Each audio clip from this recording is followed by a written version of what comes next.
ಒಬ್ರಾದ್ಮೇಲೆ ಒಬ್ರು ಹೋದ್ರಿ. ಈಗ ಬರ್ಬೇಕಾದ್ರೆ ಜೊತೆಲೇ ಬರ್ತಿದ್ದೀರಾ? ಹೋದ್ ಕೆಲ್ಸ ಚೆನ್ನಾಗಾಯ್ತಾ? ಆ ಮಯೂರಿನ ಎಲ್ ಹೂತಾಕದ್ರಿ?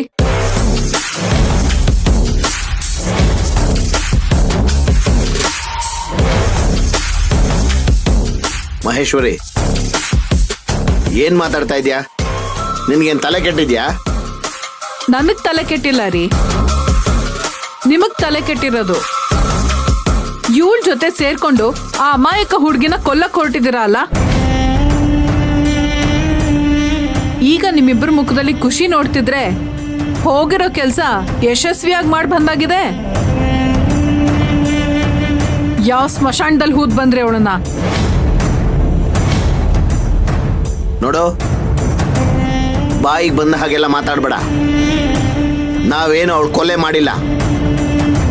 ಅವಳನ್ನ ನಮ್ಮ ಗೆಸ್ಟ್ ಹೌಸ್ ಅಲ್ಲಿ ಸೇಫ್ ಆಗಿ ಕೂಡ ಹಾಕಿದೀವಿ ಅಷ್ಟೇ. ಅಪ್ಪ, ಈ ವಿಷಯ ಏನಕ್ಕೆ ಅಮ್ಮನ ಹತ್ರ ಹೇಳ್ತಾ ಇದ್ದೀರಾ? ಯಾಕೆ? ನನಗೆ ಹೇಳಿದ್ರೆ ಏನ್ ತಪ್ಪಾಗುತ್ತೆ?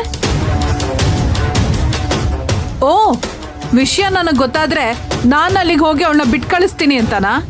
ಈಗ ನೀನ್ ಮಾತಾಡ್ತಿರೋದ್ ನೋಡಿದ್ರೆ ಹಾಗ್ ಮಾಡಿದ್ರು ಮಾಡ್ಬೋದು, ಯಾರಿಗೊತ್ತು.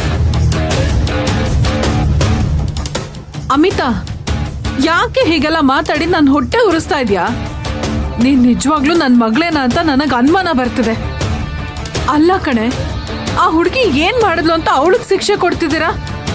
ನಿನ್ನ ಸೇಡ್ ಏನಿದ್ರು ಆ ರಾಜೇಶ್ವರಿ ಮೇಲೆ, ತಾರಕ್ ಮೇಲೆ, ಅದನ್ನ ಅವ್ರ ಮೇಲೆ ತೀರಿಸ್ಕೋ.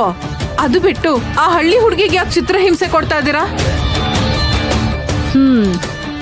ನೋಡಿದ್ರ ಅಪ್ಪ ಹೇಗ್ ಅವಳ ಪರವಾಗಿ ಮಾತಾಡ್ತಿದ್ದಾರೆ ಅಂತ. ಹಳ್ಳಿ ಹುಡುಗಿ ಅಂತೆ, ಪಾಪದವಳಂತೆ.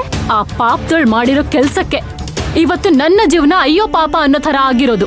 ಇದೆಲ್ಲ ನಿನಗ್ ಕಾಣಿಸ್ತಿಲ್ವಾ ಅಮ್ಮ? ಅವತ್ತು ಆ ಮದುವೆ ಮನೆಯಲ್ಲಿ ಅವಳು ಇಲ್ದೆ ಹೋಗಿದ್ರೆ ತಾರಕ್ ಕೈಯಲ್ಲಿದ್ದ ಆ ಮಾಂಗಲ್ಯನ ನನ್ನ ಕುತ್ತಿಗೆ ಕಟ್ತಿದ್ದ, ನನ್ನನ್ ಮದ್ವೆ ಆಗ್ತಿದ್ದ.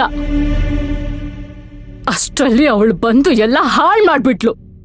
ಈಗ ನೀನು ನನ್ನ ವಿರುದ್ಧ ಮಾತಾಡ್ತಿದ್ಯಾ? ನೋಡು, ಅವತ್ತು ಭೂಮಿ ಪೂಜೆ ದಿನ ಅವಳು ಬಂದು ಏನ್ ಹೇಳಿದ್ಲು?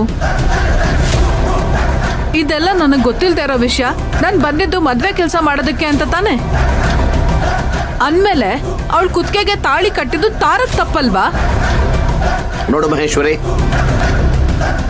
ಅವನೇನೋ ತಪ್ಪು ಮಾಡ್ದ, ಅವಳಿಗೆ ತಾಳಿ ಕಟ್ದ. ಅವಳಿಗೆ ಇಷ್ಟ ಇಲ್ಲ ಅಂದಿದ್ರೆ ಅದನ್ನ ಕಿತ್ತಿ ಬಿಸಾಕಿ ಹೋಗ್ಬೋದಿತ್ತು ತಾನೆ.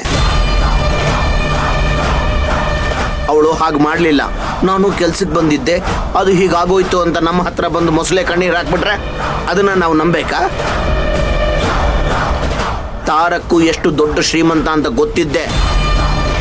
ಅವನನ್ನ ಅವಳು ಬುಟ್ಟಿಗೆ ಹಾಕೊಂಡು ಇವತ್ತು ಶ್ರೀಮಂತರ ಮನೆ ಸೊಸೆ ಅಂತ ಅವಳು ಮೆರೀತಾ ಇರೋದು. ಇಲ್ಲ ರೀ,